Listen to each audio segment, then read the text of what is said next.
nating mundo. Di natin inakalang magkaganito. Bigla na lang nagkagulo, ang bulkan ay mag-alboroto. Ang tadhana tila nananadya, bigla ang pagdating nitong pandemya. Maraming bagay ang nagbago. Matutuloy pa kaya ang Pasko? Huwag kang mangamba, lahat ay kakayanin basta't nagkakaisa. Tibayan ang loob at sa Diyos ay magdasal. Pagdurusa natin, di na magtatagal. Tayo'y aahon, tayo'y babangon. Pandemya lang ito, Pilipino yata tayo. Tuloy ang Pasko, padayo.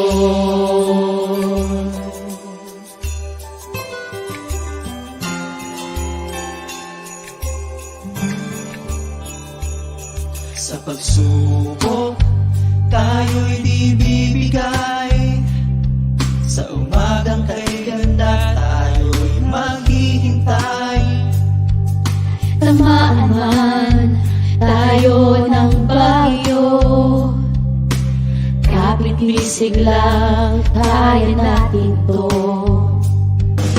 Kaya pangako ko sa'yo, lahat ay kakayanin basta't magtulong tayo. Tibayan ang loob at sa Diyos ay magdasal.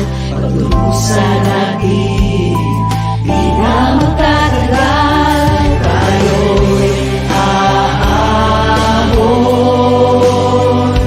tayo'y babangon.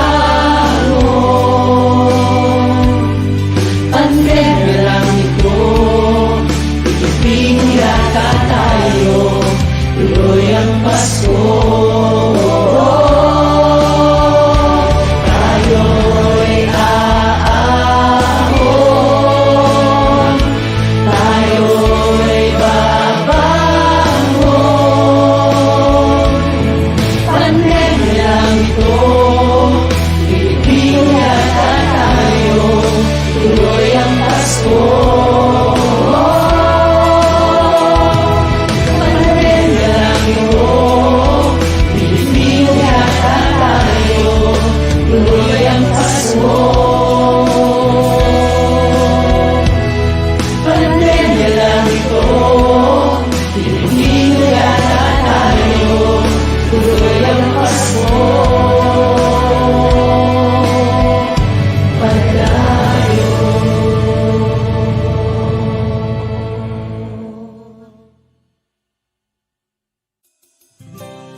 Good afternoon, our dear viewers, especially to our teachers and parents as well.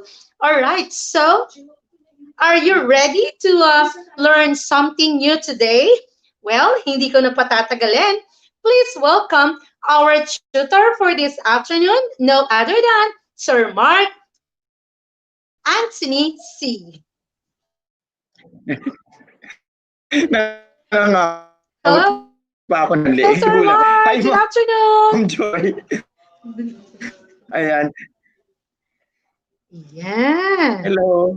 Good afternoon. So, to Hello, our sir. learners who are currently watching, I hope na handa na po kayo para makapag-start na po tayo sa ating online. From the past days, we are going to utilize the self-learning module from Calabarzon. Yan. Hi, Ma'am Joy. Ayan. So, ako po ay magbabahagi ng ating pong lesson for English 4. Pero gaya nga ng aking binabanggit, since I am a tutor here, I will try my best to impart the skills or the lesson na sa tingin ko ay kung paano mas maiintindihan ng bata further. So if I need to speak with the vernacular, kung kinakailangan ko mag-Tagalog para ipaliwanag, I need to do that. Again, it's not a structure na kinakailangan ay magsalita ako in English. I can do that, pero para mas maintindihan ng bata at yung mga nanonood na magulang para maipaliwanag din yung konsepto, I need to speak either in English or in Filipino o magtataglish po ako. Ayan. Kaya sa mga nanonood natin na mga mag-aaral sa grade 4, I hope handa na kayo dahil hawak na dapat ninyo ang inyong mga self-learning module. We are going to tackle the week 1 lesson. Week 1 lang po muna. Next week natin tatakal yung week 2 and 3 ng sabay kasi dun siya na-master. So for our week 1 lesson, dapat last week yun. So ihahabol ko lang po. It's all about context clues. So to all parents currently watching, tabihan ng inyong anak, makinig din po para kapag nag-supervise kayo sa inyong anak, ay alam niyo po kung paano i-express o ipapaliwanag yung mismong lesson. I will not be that fast at sisiguraduhin ko po na mananamnam at makukuha po ninyo yung aralin. But for this topic, it's important for us to hold our self-learning module. Okay? Ready tayo? Hindi muna ako pupunta sa aking board kasi ang discussion na ito ay merely talagang more on the presentation tool gamit po ang ating self-learning module. Okay, let's begin. When we talk about context clues, we are talking about difficult words. Mga bata, hinahanap natin dito yung kahulugan ng isang salitang hindi tayo pamilyar. Ibig sabihin nun, when we read a sentence, we have some confusion.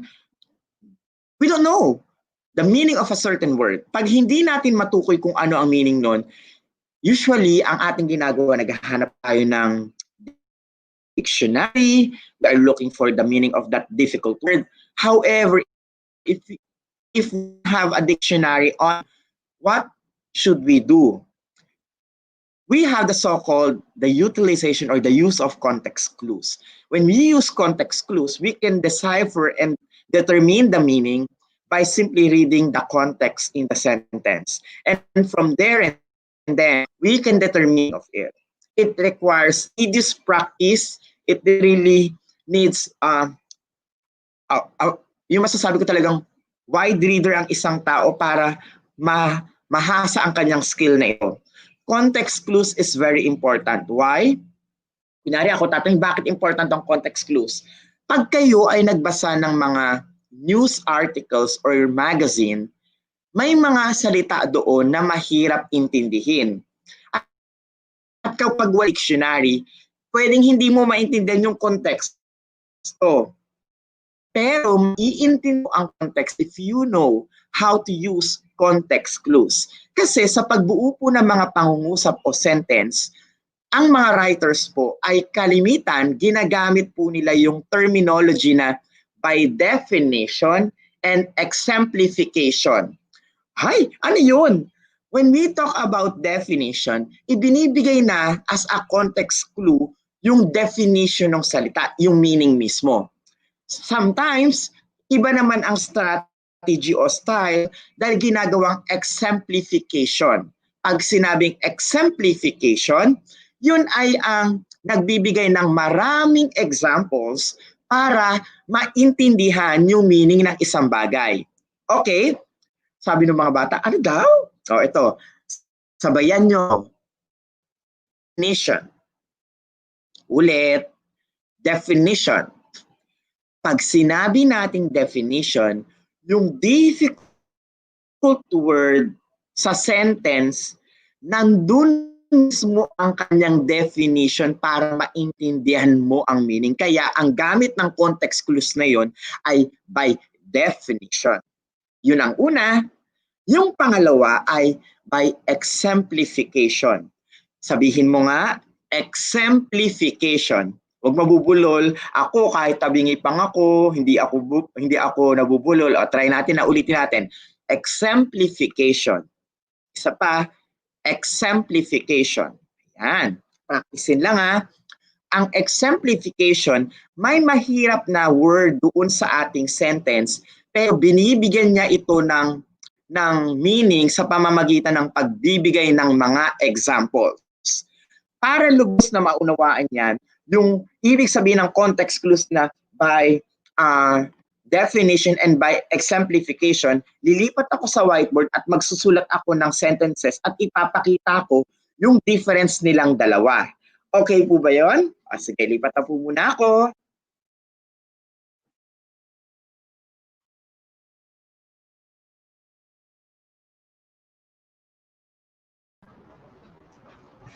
Ayan, I'm back to my whiteboard. So, for our learners who are currently watching, it is important for you to hold your self-learning module and I will guide you, okay? Tingnan ninyo yung example dito, oh. Ang nakalagay, ayan, oh.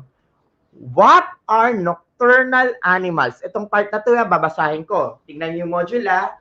What are nocturnal animals? Nocturnal animals are creatures which are active during nighttime. Yung unang kanyang binanggit ay nakakatulong para matulungan tayo kung ano ang ibig sabihin nun. So, tingnan niyo ito ah.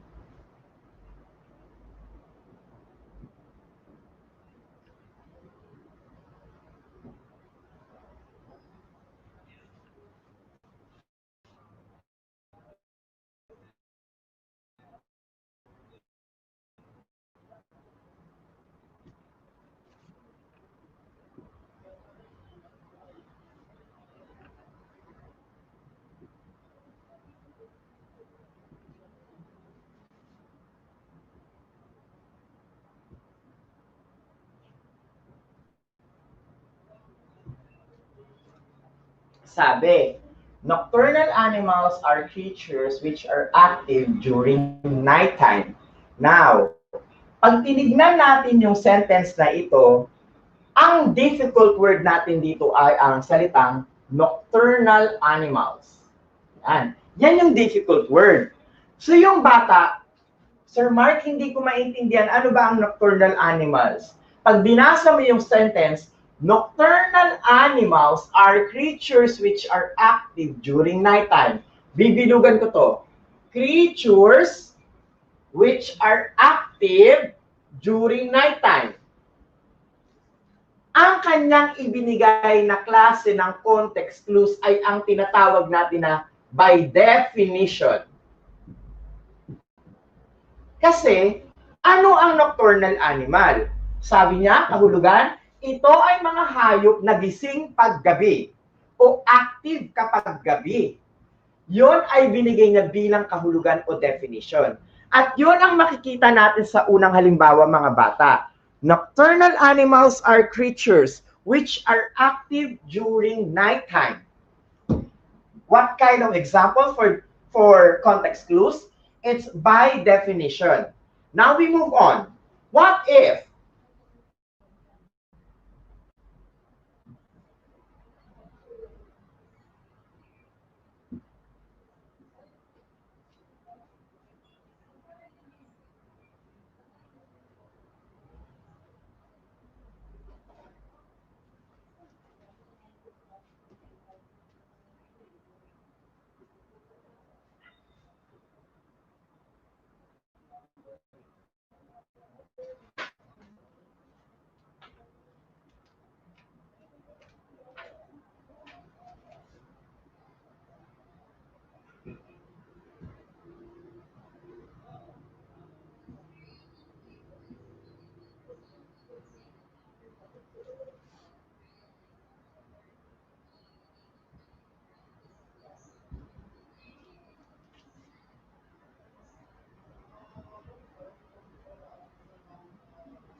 Ayan, tingnan nyo susunod Bats, owls, tarsiers, and crickets are examples of nocturnal animals.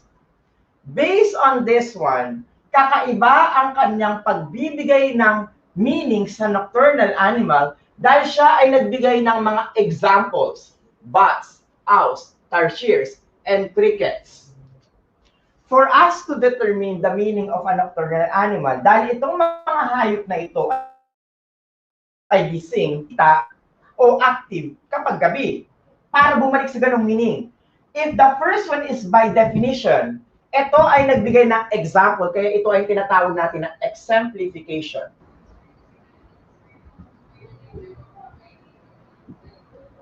O di ba, ang dali lang intindihin? Ang unang klase ng context clues ay by definition, at ang pangalawa na tinatawag natin ay exemplification. Sa madaling salita, dalawa ang paraan ng context clues. Kapag nagbasa kayo ng isang konteksto, article, tapos ito ay nagbigay ng meaning, ang technique ng context clues ay by definition. Pero kapag ang nabasa yung content at may mahirap na salita, tapos ang ibinigay niya ay mga examples, yun ang tinatawag naman natin na exemplification. For us to fully understand it better, nag-prepare ako ng isang online activity na ating susubukan o susubukin para malaman natin kung kaya niyong tukuyin kung ang isa bang klase ng context clues ay kinukuha batay sa by definition or is it by exemplification. Okay? Ready tayo?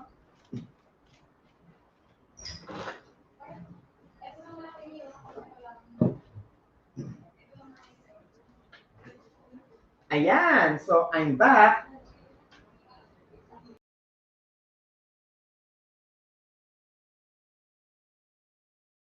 Nakamute pala ako, sorry. Ayan. So for our learners who are currently watching, please listen attentively. Headset muna ako. Ayan. So please listen attentively. Tinuro ko na ang context clues ay may dalawang format or dalawang style. It's by definition and it's by exemplification. So magkakaroon tayo ng online activity. Nilagay ko po sa DepEd Commons. So i-share ko muna yung screen ko. I-share din po yun ng ating webinar director sa ating mga naka-tune in sa Facebook. Ayan. So in our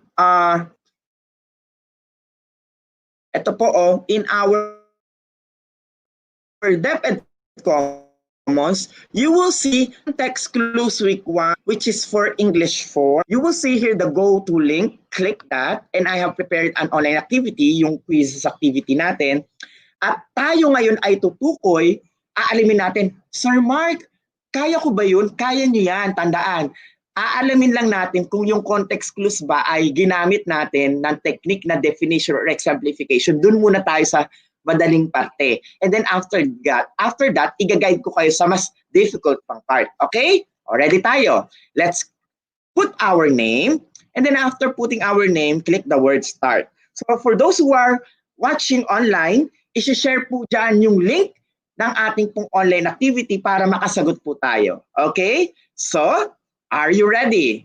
Ako ready na, kaya let's hit the word start. Tapos ito susunod click start game. So remember, ang ating activity ay yung quizzes for context clues. Ang hahanapin lang natin ay kung ginamit ba yan as by definition or as exemplification. Okay? Let's start.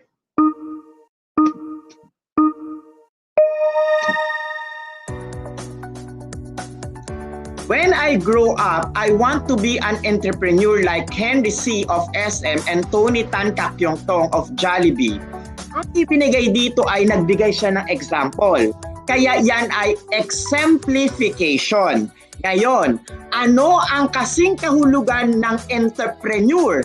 Dahil nagbigay siya ng example ng mga taong entrepreneur. Is it an artist, a businessman, or a performer? Ang halimbawang ito ay exemplification. Ano ang ating sagot? Pili na, is it artist, businessman, or performer? Choose na!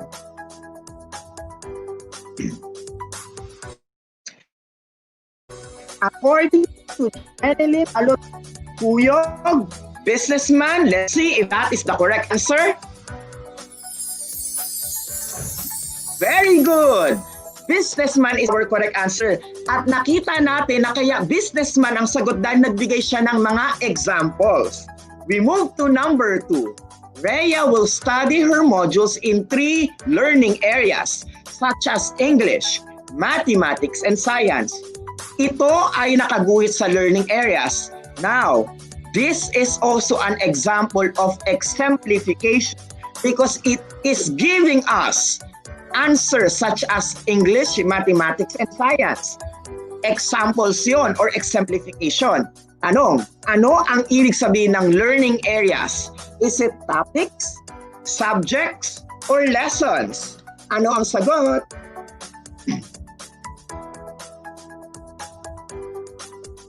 Online, according to Websofer Perocho, subjects. Let us see.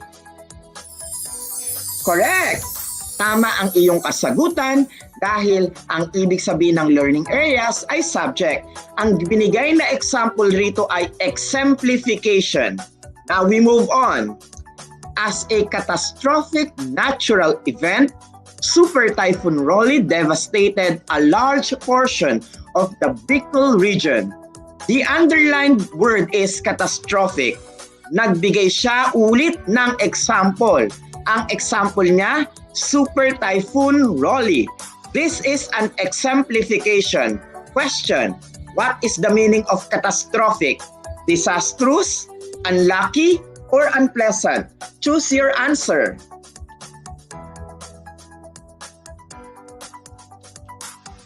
Online, what do you think is the answer?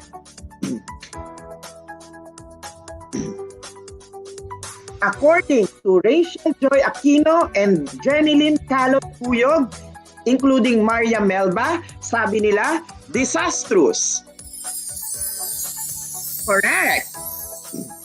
So nakita niyo, di ba, natutukoy natin ang meaning sa pamamagitan ng either example or by definition. Now, with a total height of 829.8 meters, the Burj Khalifa in Dubai is considered the world's tallest edifice. Ano kaya itong word na ito? Yan ba ay house, building, or monument?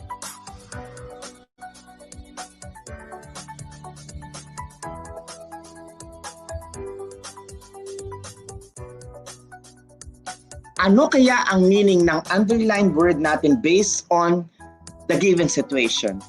It is an exemplification because we gave the word or name Burj Khalifa. According to Wilson Felipe, Perlito Lupage de la Cruz, Maria Lorinel Victoria Solinap, Rachel Joy Aquino, Tolin Bonifacio, sabi nila ito daw ay building. Correct. Building po ang sagot natin. Next, hurricanes like tropical depressions and storms are very common in the Philippines. They vary in strength and speed. The underlined word is hurricanes. This is an example of exemplification because it gave examples. Ano kaya ang ibig sabihin ng hurricanes? Whirlpools, tornadoes, or typhoons? Ano ang pwedeng kasing kahulugan niya? Context clues. Online, what do you think is the correct answer? According again to Maria Melba, Jenilyn Calot Puyog, very active, including with Miss Rachel Joy Aquino, sabi nila, typhoons. Let's see. Tama! Ang ating nakita ay puro halimbawa ng exemplification. Now, let's see how you're going to determine if it is by definition or exemplification. Biology, the study of life, is Ken's favorite branch of science. What do you think is the example here of context clues? By definition or by exemplification? Choose your answer. Online, give me your answer.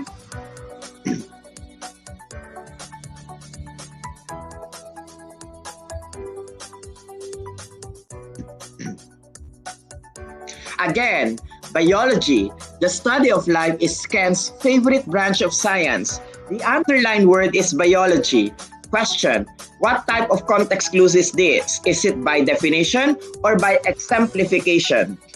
According to Colin Bonifacio, by definition, let's see. Correct. So if you answer it by definition, tama po ang inyong kasagutan. Let's move on. Number 7. The underlined word is stakeholders. School stakeholders such as teachers, parents, learners, and other volunteers supports the school's green project. Is it by definition or by exemplification? Choose the best answer. Look at it very well. Ano kaya ang pagkakagamit dito para matukoy ang isang context clues? Is it by definition or is it by exemplification? Isip!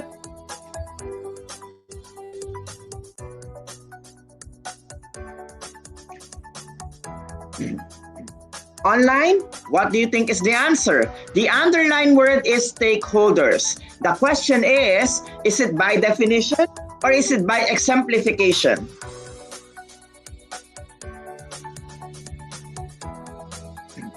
According to Jack Tomagan, sabi niya exemplification. Let's see. Very good. You got it right because it elaborated such examples para mabigyan natin ang tamang sagot. We move on. To do the chemistry experiment, we need germanium, a grayish-white hard chemical element. I repeat, the underlined word here is germanium. To do the chemistry experiment, we need germanium, a grayish-white hard chemical experiment. Is it by definition or is it by exemplification? Look at it very well. Tignan na maigi. Binigay ba niya ang definition? Kinarakterize ba niya to? O nagbigay siya ng ibang example ng underlined word? Do not be deceived. Think twice or thrice.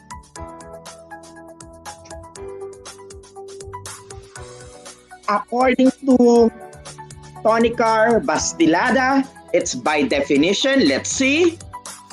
Correct. I-define niya kung ano ang itsura nun. Hindi siya nagbigay ng mga halimbawa ng germanium kasi iisa lang naman yon. Now we move on. Archaeology, the scientific study of prehistoric cultures, is interesting. How are we going to use archaeology here? What type of context clues? Is it by definition or is it by exemplification? Choose the best answer.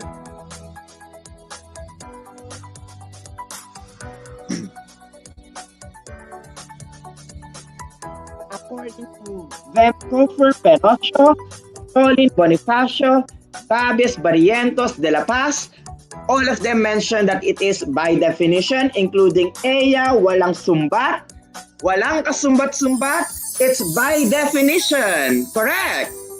Tama po ang ating kasagutan. Now we move on to number 10. The underlined word is pescatorial.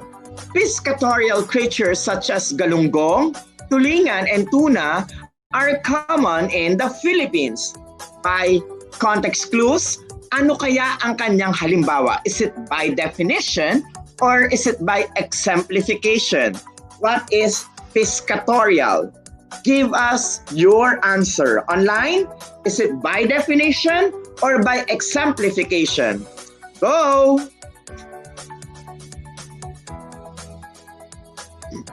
Think. The underlined word is pescatorial. According to Elena Calixto, Rachel Joy Aquino, they mentioned it's by exemplification. Let's see. Correct. It's exemplification because they have elaborated. It was elaborated here na meron tayong galunggong, tulingan, at tuna. Now we go back again. Let's see how you're going to determine the context clues or the meaning of this underlined word. Someday, I will earn extra money to buy jewelry such as rings, necklaces, earrings, and bracelets. This is an exemplification format for context clues. What is the meaning of jewelry?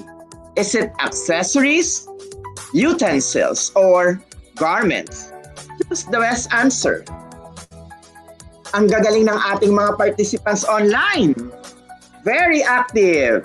So I hope our learners are also enjoying this activity.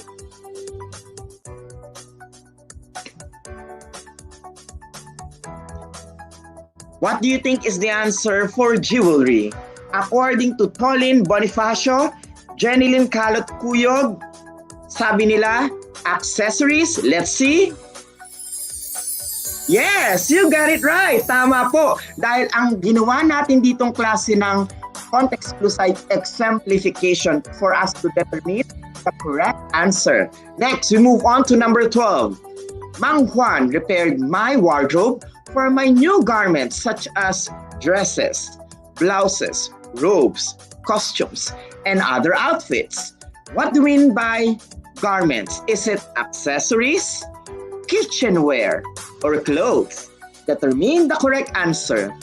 Mang Juan repaired my wardrobe for my new garments such as dresses, blouses, robes, costumes, and other outfits. Ginamit rito ang exemplification. Tanong, ano ang kahulugan ng garments? According again to Tolin Bonifacio, our very active participant including Maricel Atiliano, Venco for Perocho, sabi nila clothes. You got it right. Tama po. Congrats also to Marginette. Tama po ang iyong kasagutan. Let's move on to number 13. Aling Pasing sells different Pinoy viands like adobo, nilagang baka, and chop suey.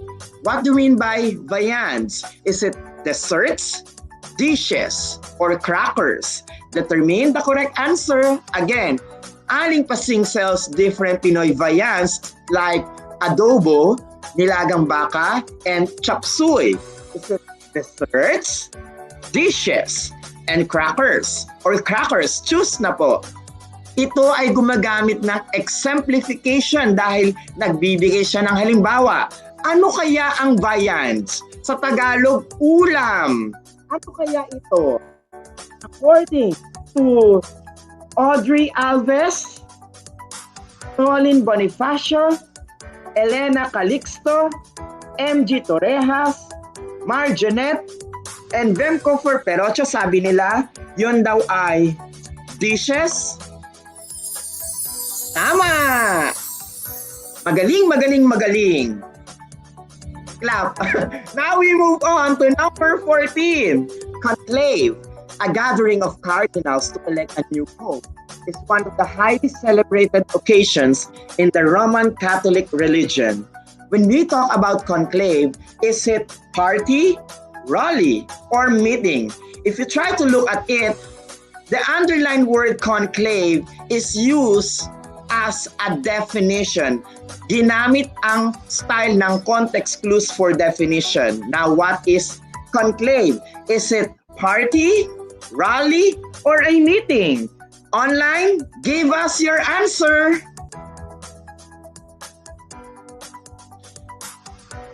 Ang style ng context clues dito ay by definition, ano kaya ang meaning ng conclave? Party, rally, or it's just a meeting? Choose the correct answer. According to Elena Calixto, Vetcomer Perocho, J. Voltes L5, sabi nila, meeting. Nag-meeting nga ba? Tama! When we talk about conclave, meeting po yun. And now we are down with our last item. The question says, Mr. De Chavez teaches mathematics very well. He is a proficient teacher. We use proficient here by giving actually a definition that he teaches very well. Therefore, if he teaches very well, what is the meaning of the word proficient? Is it licensed, competent, or humble. Choose the best answer, my dear learners. Ano kaya sa tingin nyo ang tamang kasagutan? Again, ang style ng context clues natin dito ay by definition. What do you think is the best answer?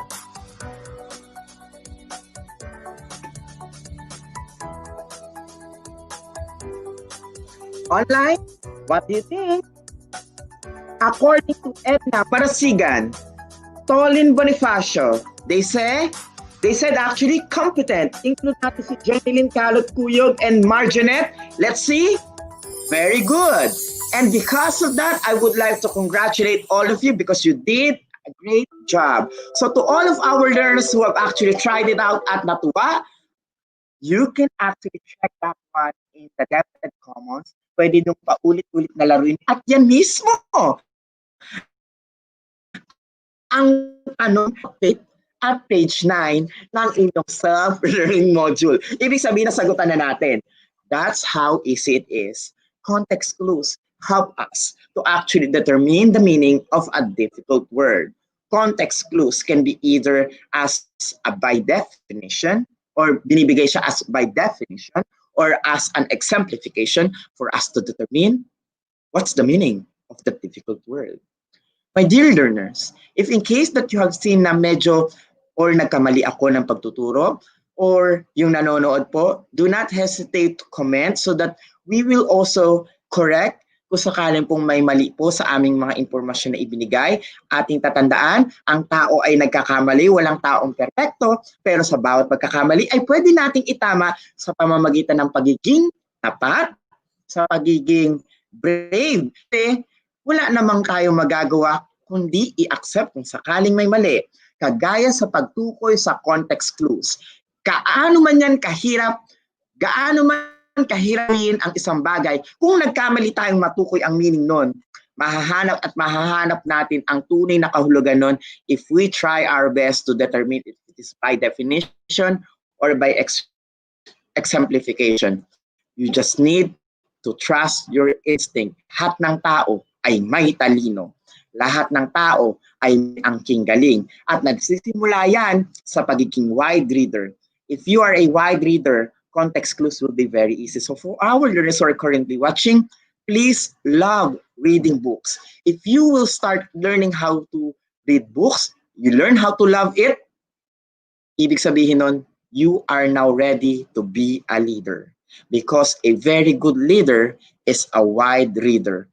Context clues is just one part of it. Kaya sa ating mga mag-aaral na nanonood ngayon, congratulations dahil natutunan ninyo ang week 1 lesson. Hindi po tayo magpuproceed sa week 2. Pasensya na po dahil next week ko siya gagawin kasabay nung pang week 3 dahil naka-blend po siya into one pack lesson. So sa ating mga mag-aaral, sana po ay nag-enjoy kayo. Muli, ito pang tutor, si Tutor Mark na nagpapaalam. Kita-kits sa susunod na linggo.